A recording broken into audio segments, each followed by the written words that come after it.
with guidance and services to create the recipe for success. The Time by Sagicor Bank is CVM News at 7 headlines Tuesday, courtesy of Heart NSTA Trust, Jamaica's Human Development Agency.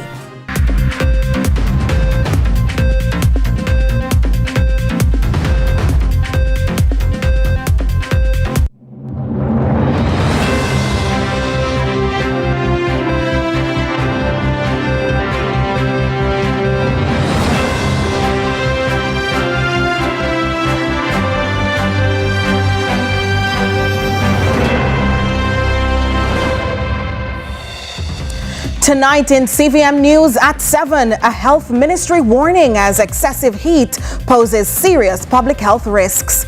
And the Jamaica Fire Brigade is this evening raising an alarm over a reported increase in bushfires across several parishes in recent weeks. Specialized Cuban nurses to refill previous posts. In the business report, Liberty Business introduces technologies for a smart city. And in sports, Lionel Messi scores again as Argentina secure thrilling round of 16 comeback against Egypt.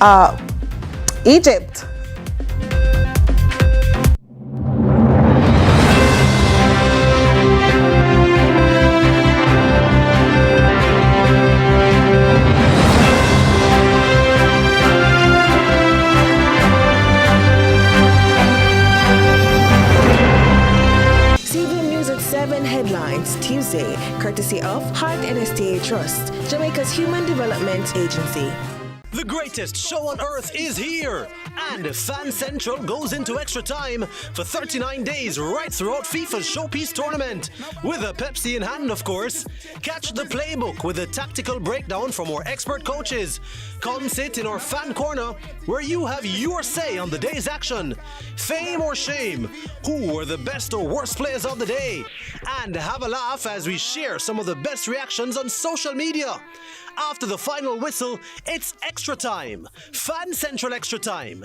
8 p.m. daily with 10 p.m. shows on select days where there are 8 p.m. match kickoffs. Fan Central Extra Time is brought to you by the Pepsi Football Nation, where fans make the rules. Football, better with Pepsi.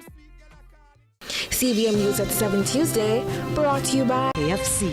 For the moments that are best enjoyed with your hands. KFC, it's finger licking good.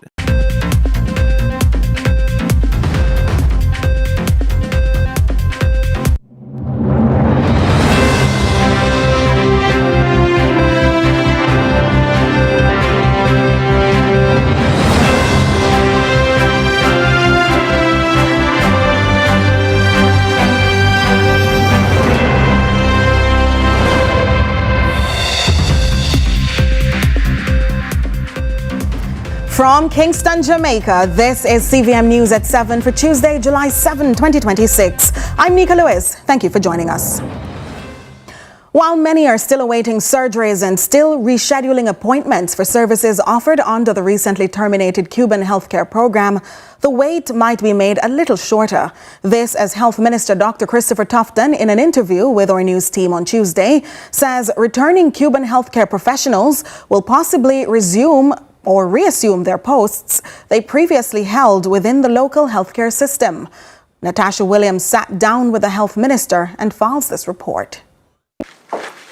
Following the ending of the Cuban healthcare program in Jamaica in March, recently up to 50 nurses reapplied to re-enter the country under direct government contracts. Our Health Minister, Dr. Christopher Tufton, signaled this as a good move for the public healthcare system.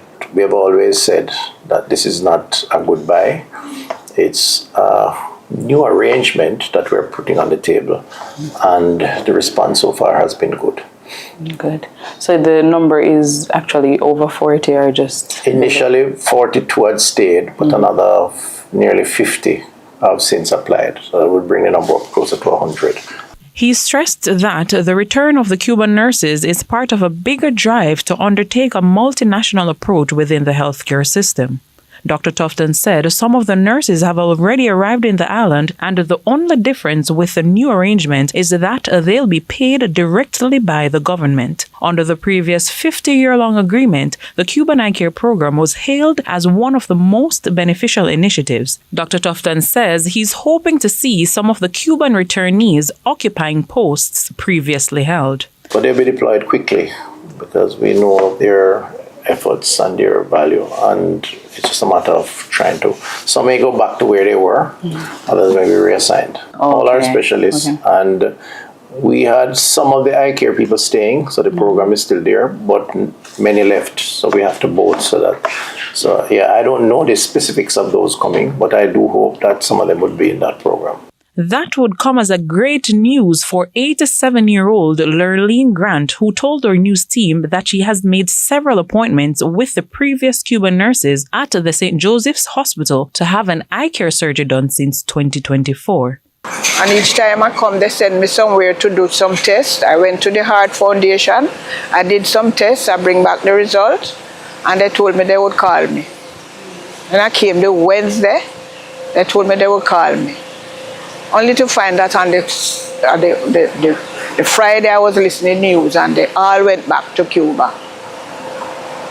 So now the eye is getting worse. And that's why I came this morning to find out what time they're coming back. Mrs. Grant, who said she suffers from cataract in both eyes, revealed that she traveled from St. Catherine to the St. Joseph's Hospital in the corporate area, anticipating some good news about another possible surgery date. Her wishes were not granted, but she said the news of the returning Cuban nurses should suffice. All Jamaica feel good because they are so reliable, and I don't hear nobody complain who had this surgery done. That is why I'm interested to get mine done by the Cuban doctors. With all my heart, I'm anticipating the Cuban doctors come back to Jamaica. Natasha Williams, CVM News. Debate over whether Parliament's Internal and External Affairs Committee meetings should be held on a proactive or reactive basis dominated discussions during Tuesday's sitting of the committee in Gordon House. Committee chairperson and Member of Parliament for St. Andrew West Rural, Juliet Cuthbert Flynn, says both are possible. Crystal Williams reports. The main points to be discussed during sittings of Parliament's Internal and External Affairs Committee include foreign policy, national security, and the administration of justice. Member of Parliament for St. Catherine South and opposition spokesperson on national security Fitz Jackson suggested the committee should address issues of national importance in a fair, non-partisan manner. In the past, quite frankly, and I've been here a little while, people usually wonder which side who belong to because of how it operates in a homogeneous way.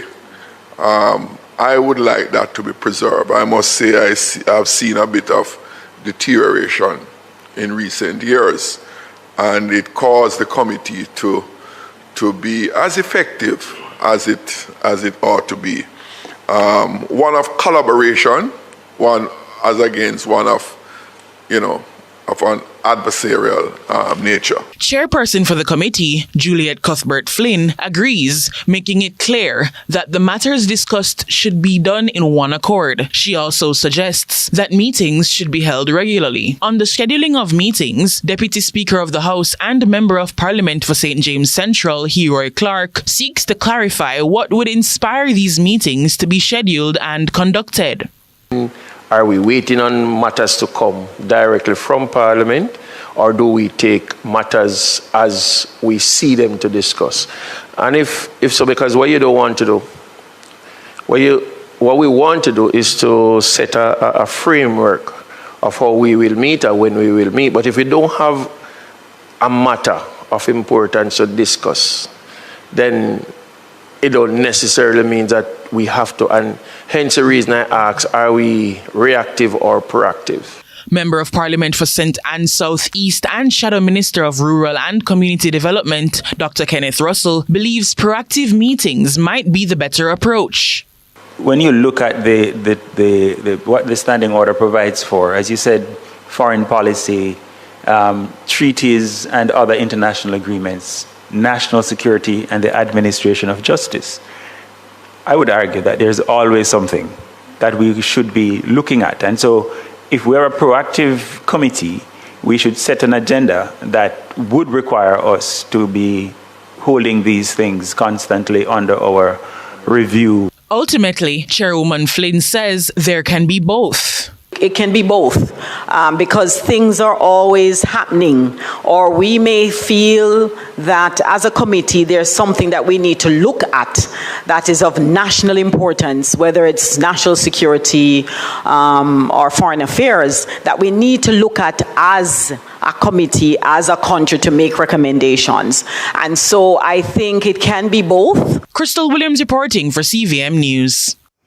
As Jamaica continues recovery efforts following Hurricane Melissa, the government says its approach to assisting vulnerable families must also evolve. Prime Minister Dr. Andrew Holness says changes are being made to the new social housing program to help meet the increased demand for shelter.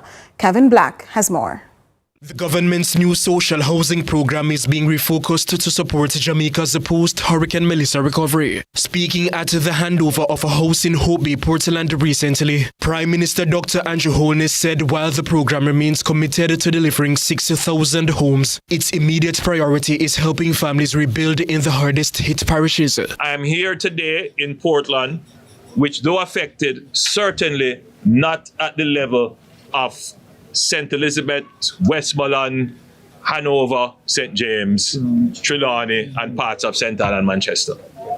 Those areas were particularly badly damaged. We have tasked the new social housing program to support the deployment of what we call the modular semi-permanent housing solution. Dr. Holness says the modular homes will be tested in local conditions as the government looks to expand modern, hurricane-resilient housing options. When those 2,000 units are put in place, we will monitor them, we will study them to see how well they stand up to Jamaican conditions, to see potentially how long they will last. They are prefabricated, well-engineered solutions. And we need to find ways to bring that into Jamaica, allow persons who are building to get access to that kind of building system.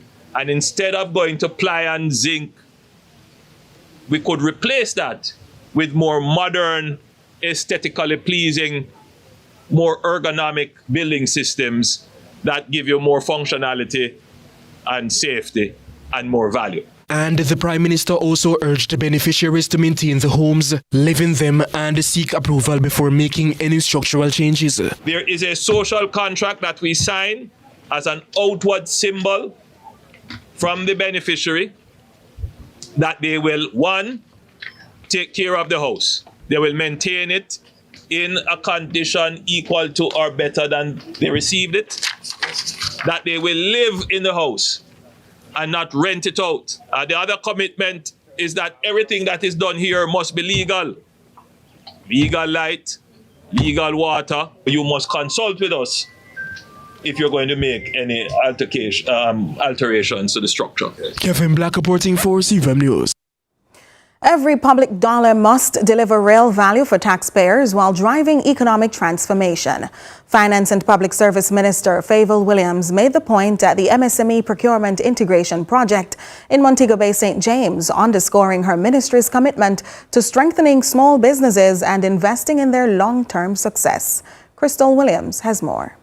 Billions of Jamaican dollars are procured yearly in goods, services and works, according to Minister of Finance and the Public Service Favour Williams. But government spending should accomplish more than meeting operational needs. The minister says it should also stimulate enterprise, create employment opportunities and support economic transformation. The public procurement set-asides order was specifically designed to create opportunities for qualifying micro, small, and medium-sized enterprises to compete for contracts that match their scale and capacity, allowing them to build experience, strengthen their businesses, and expand over time.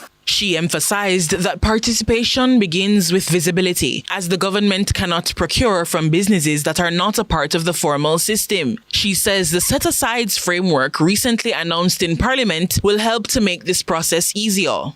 And that is why supplier registration, business formalization, and procurement readiness, that is, understanding the procurement system and preparing yourselves to compete, are essential.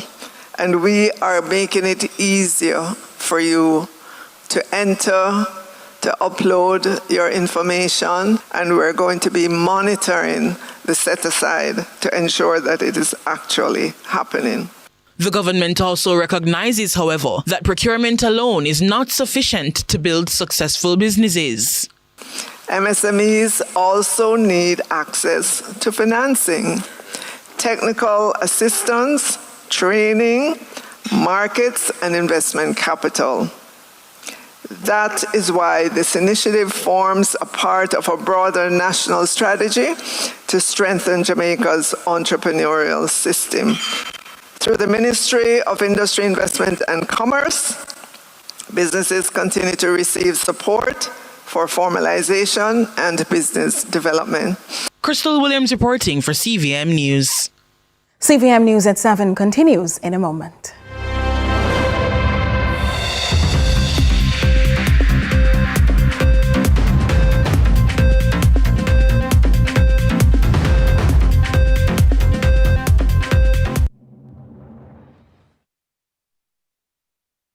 With KFC Big League, join the league. Win a trip to Brazil, all you mean? Big deal, meal deal, big match. Just buy KFC and win that. From now until July 20th, 2026, buy a big deal or meal deal for a chance to win a trip for two to Brazil. Courtesy of KFC, that's $500,000 cash from Best Dressed Chicken. 11 weekly winners score free KFC for a year. 65-inch TVs, smartphones, and more. Just WhatsApp your receipt to 876-784-7811 to enter and win big in the KFC Big League. Conditions apply. Authorized under Section 58 of the Betting Gaming Law. Employers, once a month, you have the power to shape Jamaica's future. By paying your hard 3% contribution, you're not just contributing, you're investing in people, in skills, in our economy. Your hard contribution trains working-age Jamaicans, aligns programs with workforce needs, and secures our future. That's not just contribution, it's transformation. Contribute to heart and to your future.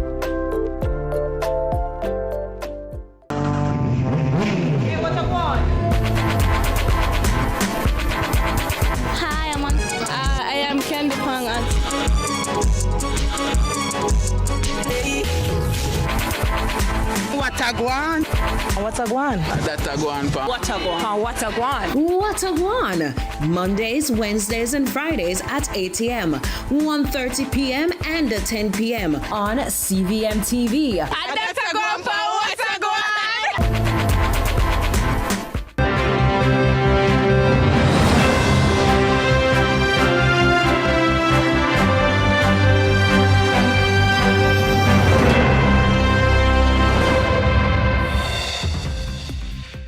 Thanks so much for staying with us.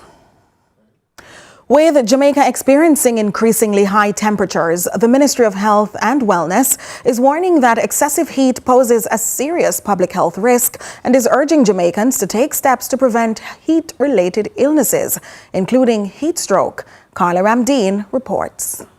Jamaica is experiencing a hotter than usual summer, with soaring temperatures affecting communities across the island. Minister of Health and Wellness, Dr. Christopher Tufton, says the high temperatures are consistent with effects of climate change. He notes that heat-related deaths have been reported in other countries, but there have been no such reports in Jamaica to date. It's all the more reason why we have to be cautious. So we say to people, especially older people, older persons with chronic illnesses, that they must avoid direct sun heat. They must hydrate as much as possible.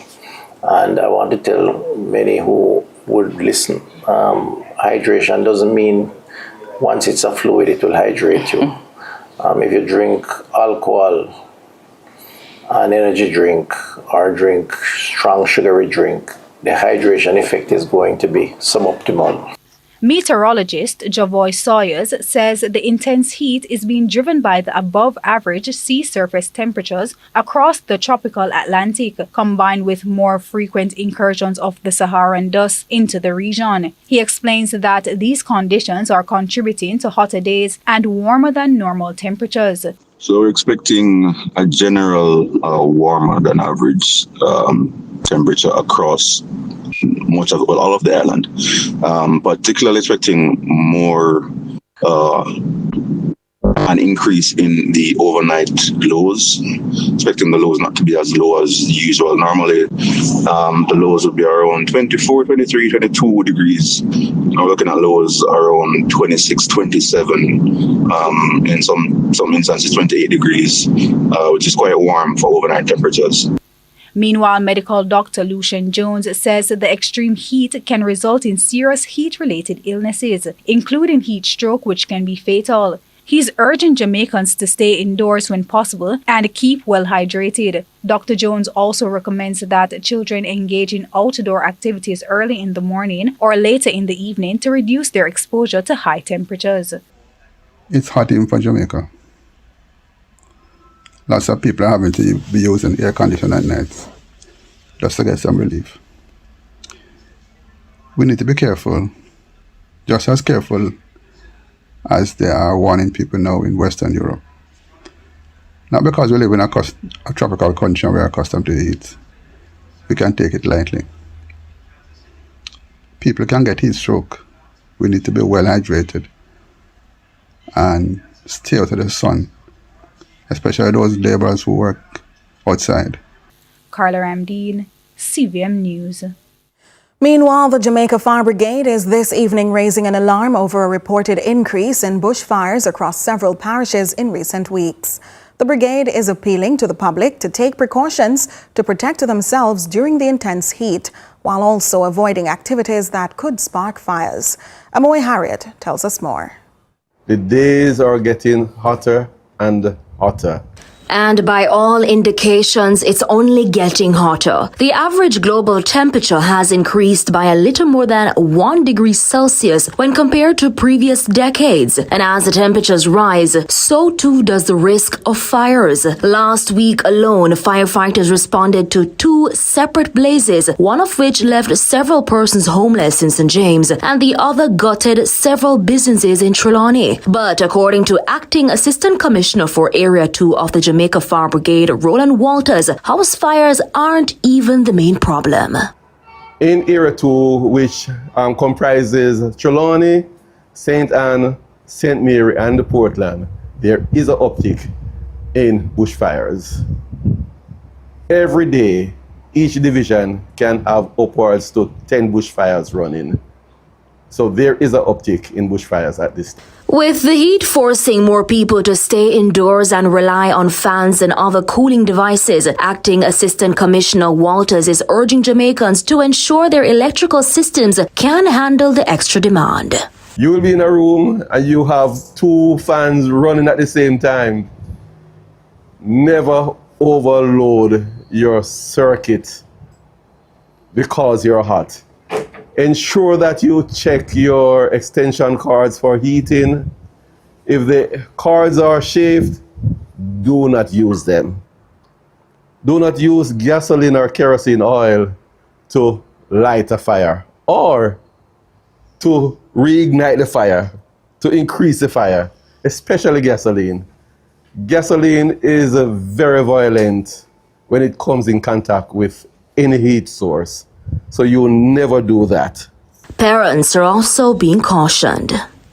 Children have an inquiring mind and they enjoy playing with matches. Therefore, you need to supervise them and keep all match and lighters out of their reach. And this appeal to farmers. Always have safe practices. Do not practice slash and burn. It is very dry now, it's very windy, and the moment you try to engage in this practice, then the fire will spread and then we will have a disaster. Amoy Harriet, CVM News. Meanwhile, Western Jamaica is undergoing changes to their communities with the recent work of the Western Water Resilience Improvement Project. After years of reported water issues, the National Water Commission is responding with results. Akeem Arit has more in this report. The National Water Commission, NWC, is undertaking a number of improvement projects to water systems in Western Jamaica. According to Acting President of the National Water Commission, Kevin Carr, the quadruple-phased project is expected to bring relief to residents after years of complaints. I am also assuring the residents, our customers along this corridor, that the NWC had listened to their complaints of no water, and we are here today to demonstrate that we are actually implementing our promise, and we will be back again in coming months to tell more about the Western Water Resilience story. The project manager says discussions are being held to decide the best course of action for traffic management in the area. So this traffic management plan has been developed along with our main stakeholder, NWA, the communities, the Member of Parliament, the councillors, the St. James municipality. We come up with a plan that we think is the best plan for the community and the motorway user. And as you can see on site, we are using one lane. I don't think we can do better than that. But soon we will swap to two-lane closure, unfortunately. Luckily, we have the police, the Jamaica Constabulary Force, that is assisting us. He also discussed the timeline for the phased initiatives, with a sum to be completed within a 2-year time frame. But the duration of the project, of the phase 1, so the Greenwood to Montego Bay leg will be completed within 24 months for now. 24 months, so in summer 2028. And the other leg will be completed in October 2028. And hopefully then phase 2 and phase 3 will come up. Akeem Arit, CVM News. For countless Jamaican families, migration is a bridge to opportunity. It promises better jobs, a brighter future, and the hope of breaking the cycle of poverty. But while parents board planes chasing tomorrow, some children are left standing on the tarmac of today. They receive barrels, birthday gifts, and bank transfers. But many quietly long for something money cannot deliver. A parent's embrace. Tonight, Akeem Arit explores the invisible baggage carried by the children left behind.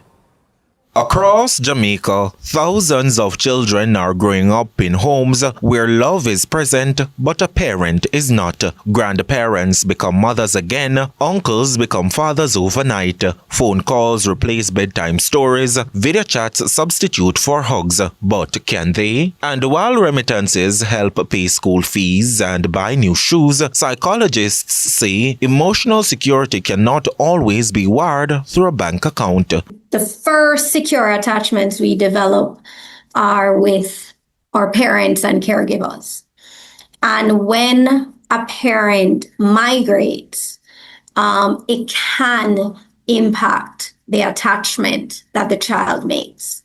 So there may be feelings of rejection, feelings of abandonment, which can impact their approach to other adults as they grow and develop. Some children learn to smile through the silence, others carry questions too heavy for their school bags. According to a 2017 report by NBC News in Kingston, 74% of households in some inner-city communities have at least one child left behind by one or both parents. Consulting psychologist at Tea House Therapy Michelle Harrison warns behavioral or mental health challenges may reveal themselves in different forms. You may have a child who constantly needs reassurance that the person in charge of them is going to come back. You might have separation anxiety, where they have a difficult time separating from the caregiver, whether it's being dropped off at school or an activity.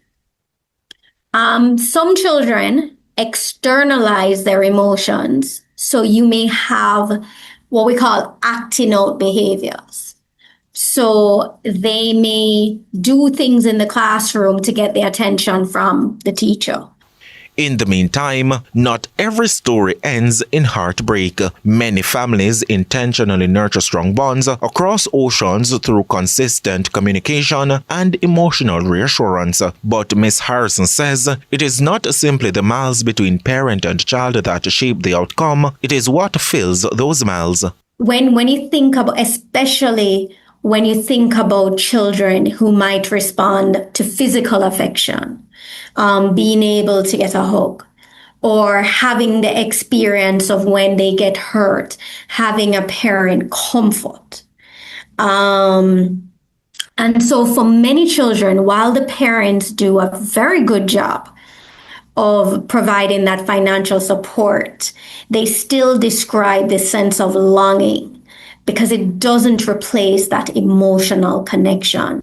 Migration may build houses, but children still need homes. They may inherit opportunities, but they also inherit memories. And while the price of a plane ticket can be counted in dollars, the cost of an absent embrace is measured in moments that can never be reclaimed. The child left behind isn't waiting for another phone call. They are simply waiting to be held again. Reporting for CVM News, I'm Akeem Oret.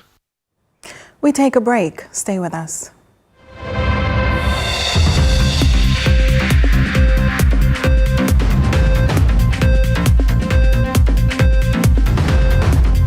Moments that are best enjoyed with your hands. Enjoy them with a KFC Big Deal or Big Bucket. KFC, it's finger licking good. The time by KFC is 7:30. Win with KFC Big League. Join the league. Win a trip to Brazil, oh you mean? Big deal, meal deal, big match.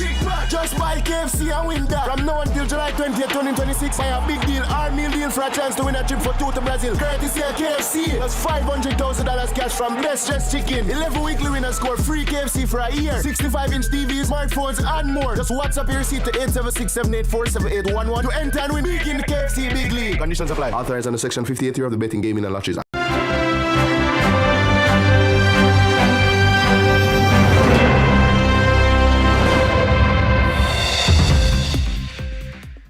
Welcome back. It's now time for the Business Report with Joel Crosskill.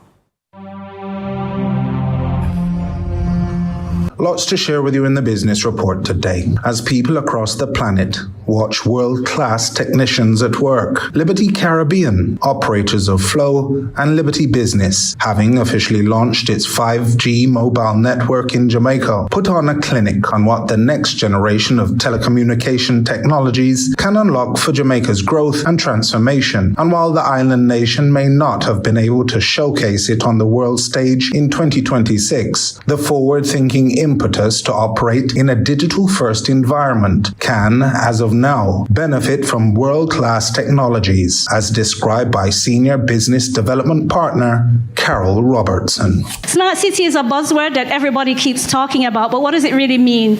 It means deploying technology to automate our business processes one at a time. And our solution, our city, our business becomes smart when you kick over a certain threshold in terms of the number of solutions that you've deployed and the number of automated processes that you have. But if we look at it from an efficiency standpoint, we can look at public transportation, smart parking. We can look at lighting, and I'm going to talk a little bit at some of those. Sustainability, because we're environmentally conscious now, and we want to manage our emissions. And then we also have to manage our safety, our public health, and all the other things that come into it. But at the end of the day, smart solutions are for everybody. While formations may vary, the adaptability of its applications are astounding.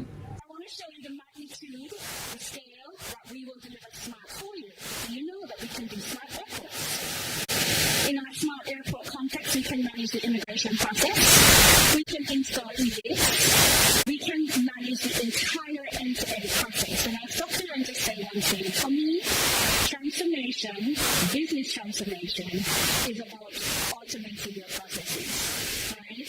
And then when you automate your processes, you transform your people. Robertson says the technology is fit for purpose across a diverse array of functions that can have a genuine impact on quality of life. We can take the healthcare journey from the beginning, ambulatory care, call from home, even preventative, all the way to post-operative, heaven forbid, where we're now allowing persons to go home and recuperate faster because they're in their own environment with loved ones and more comfortable. We can also support the engagement with the patients and doctors so that we can actually prevent healthcare crisis. A lot of the non-communicable diseases that we have in Jamaica are manageable. If we do the right things and we stay in touch with our doctors, we can maintain good health. It's just part of a broader vision. Now, there's a category of smart solutions that I absolutely love called computer vision. And those same cameras that you are looking at on your phones, monitoring your home, monitoring your business place, we can apply AI to your data stream. We don't have to sell you the cameras. We will if you want us to. But we just need the data stream. We'll apply some AI algorithms to it, and we can manage a number of use cases. How many of us are still closing our businesses for 1 or 2 days to count stock? I heard a We're still doing that. But with computer vision and putting your cameras in the right places, you can count your inventory in a split second. From building management, real-time energy monitoring, to smart solutions for fleet management, efficiencies in those domains may be improved by an order of magnitude. With our fleet management solution, we can do so much more. We can check the fatigue level of drivers.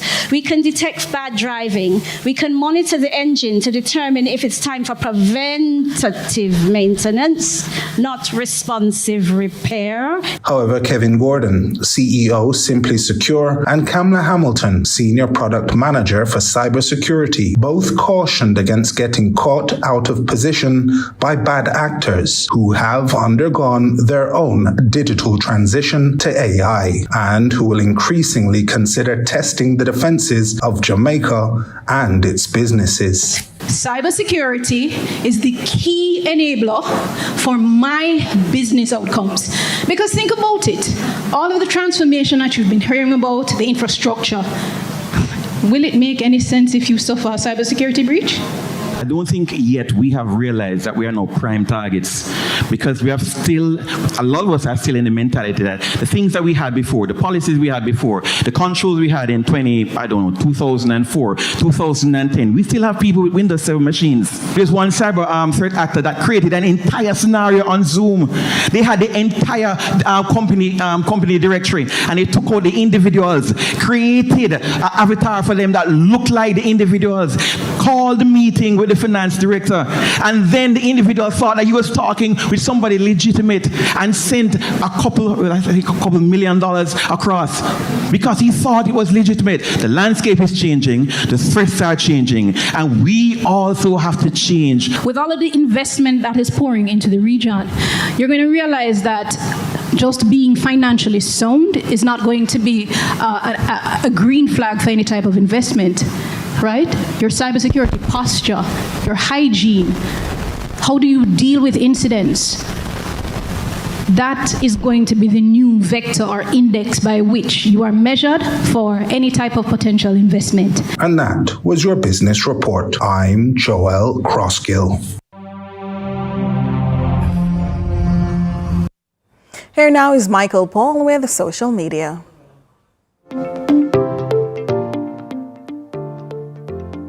So, what's making the waves online today? The heat. Heat waves? You get it? Alright, never mind. But if it feels hotter than usual, you're not just imagining it. Jamaica has been experiencing intense heat in recent weeks, with high temperatures and humidity making conditions feel even more uncomfortable across the island. So, we hit the streets with one simple question. How are you managing the heat?